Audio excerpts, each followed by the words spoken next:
A newfound study suggests that Canadians have grown to love and accept the immigrants that has immigrated into their country for the past number of years. A poll of 2,020 people, taken for the Institute for Research on Public Policy, found that 58% of Canadians surveyed had made peace with the country's immigrants. The findings also suggest that Canadians have had positive views of immigration levels for more than a decade.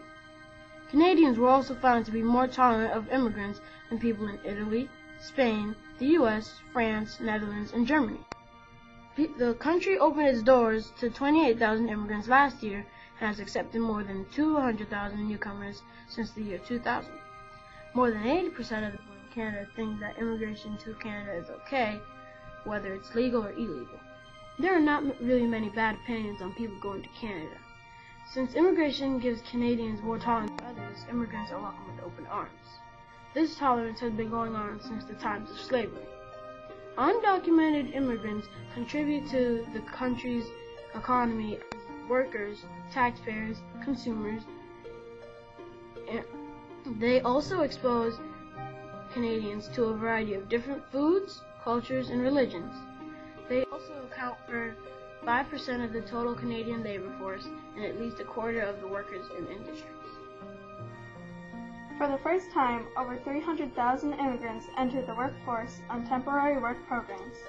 Migrant workers, workers that come to Canada for certain seasons to harvest crops, are now legally getting paid 5% to 15% below the average wage.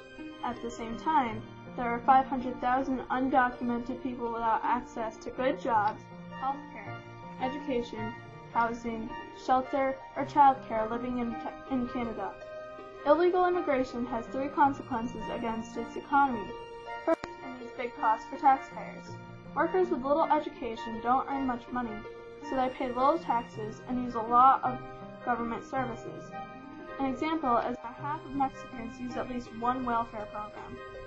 The average high school dropout cannot support a family in modern society like ours without government assistance, no matter how many jobs he has. The second problem is that it reduces the wages of low-skilled Americans. As we flood the market for entry-level job seekers, they lose the ability to demand higher salaries.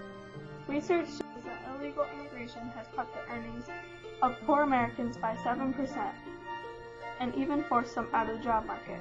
The last reason is that by keeping wages lower, illegal immigration takes away much of the incentive to invest in labor-saving technologies that are used to conserve human labor, that make workers more productive, which slow the innovation that is needed to continued economic vitality and competitiveness. So which side are you on?